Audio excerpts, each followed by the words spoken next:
Covid duties చేస్తున్నప్పుడు ఆవిడ నా దగ్గరకొచ్చారు. ఏమని చెప్పారంటే, "మేడం మా అబ్బాయికి 2 కిడ్నీస్ ఫెయిల్యూర్ అయిపోయినాయి. ఆ 2 కిడ్నీస్‌కి ట్రీట్మెంట్‌కి ఎక్కడికెళ్ళినా సరే అందరూ కోవిడ్ ట్రీట్మెంటే చేస్తున్నారు గానీ, మా అబ్బాయికి ట్రీట్మెంట్ చేయట్లేదు.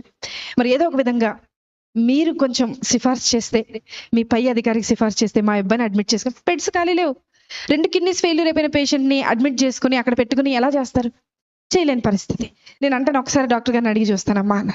డాక్టర్ గారిని అడిగితే డాక్టర్ గారు అన్నారు, "2 కిడ్నీల ట్రీట్మెంట్ ప్రస్తుతానికి మనం స్టార్ట్ చేయాలి అనన్నా బేసిక్‌గా ఒక రోజుకి 24 గంటలకి ₹1,50,000 అవుతాయి. కార్పొరేట్ హాస్పిటల్ అది. మరి వాళ్ళు కడతారా?" నేను ఆవిడ దగ్గరికొచ్చి అడిగాను. ఆవిడ ఈ బైబిల్ చూపించి అంది, "అమ్మా నాకు వెనక ముందు ఎవ్వరు లేరు. నా దేవుడే నా దిక్కు. నేను ఎక్కడికి వెళ్లి వెతకలేను, అడగలేను. దేవుడిని పట్టుకొని చెప్తున్నానమ్మా. 24 గంటలు టైం ఇవ్వు. రేపటి లోపల కట్టేస్తాను." మీరు ఎక్కడైనా చూసారా హాస్పిటల్‌లో డబ్బులు కట్టకుండా ముందు జాయిన్ చేసుకునే వాళ్ళు ఎవరైనా చూసారా? ఆవిడ రిక్వెస్ట్ మేరకు పై డాక్టర్‌తో రిక్వెస్ట్ చేస్తే జాయిన్ చేసుకున్నాం. సరే ట్రీట్మెంట్ జరుగుతూ ఉంది. చూస్తూ ఉన్నా. మొదటి గంట చూసా. ఆవిడి ఏం చేస్తది? ఎవరికైనా మెసేజ్‌లు పెడతదా? ఎవరికన్నా వాట్సాప్‌లో మెసేజ్ పెట్టి డబ్బులేమన్నా డొనేషన్ లాగా గ్యాదర్ చేస్తదేమో. మధ్యాహ్నం 11:30కు ఆ సమయంలో అడ్మిట్ చేశాం. 12:30 అవ్వింది. అందరిని అడిగా. ఆవిడ ఉన్నారు గదా! ఆవిడ ఏం తిన్నారో ఒకసారి అడుగుతారంటే మా నర్సులందరూ అన్నారు, "మేడం ఆవిడ మోకరించింది, ప్రార్థన చేస్తుంది. అసలు మేమెళ్తున్నా పక్కకి తప్పుకోవట్లేదు మేడం. మేము అలాగే ట్రీట్మెంట్ చేసి వచ్చేస్తున్నాం" అన్నారు. సరే ఆవిడని డిస్టర్బ్ చేయొద్దు. మధ్యాహ్నం 1:30 అయింది. చూశాను ప్రార్థన చేస్తుంది.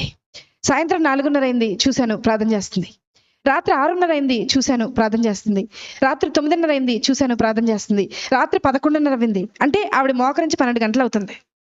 ప్రార్థన చేస్తుంది. 1:30 రాత్రి 1:30 అర్ధరాత్రి ప్రార్థన.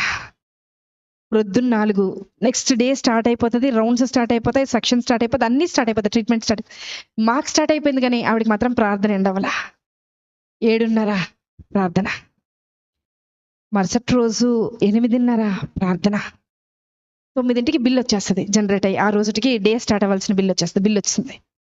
అందరు పేషెంట్స్ రౌండ్స్ అయిపోయినాయి. ఈవిడ దగ్గరికెళ్ళాలి.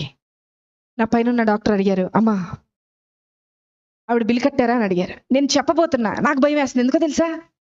ఆవిడ కట్టకపోతే నేను కడతానని చెప్పాను ఆయనకి. కానీ ఆవిడ ప్రార్థన చూసి నేను అనుకున్నా, కనీసం ఒక 75% నేను కడదాం. ఏదో చైన్ ఉంటది కదా! మా ఆయనకి తెలియకుండా అమ్మేసి కట్టేసేద్దామని అనుకున్నా. తెలిస్తే ఒప్పుకోరు కదా! అనుకున్నా. ఆవిడ దగ్గరికి వెళ్తున్నాం. స్థలం లేక స్టెప్స్ కింద పెట్టారు. ఒక స్ట్రక్చర్ ఏసి ఆ అబ్బాయికి ట్రీట్మెంట్ చేస్తుంది.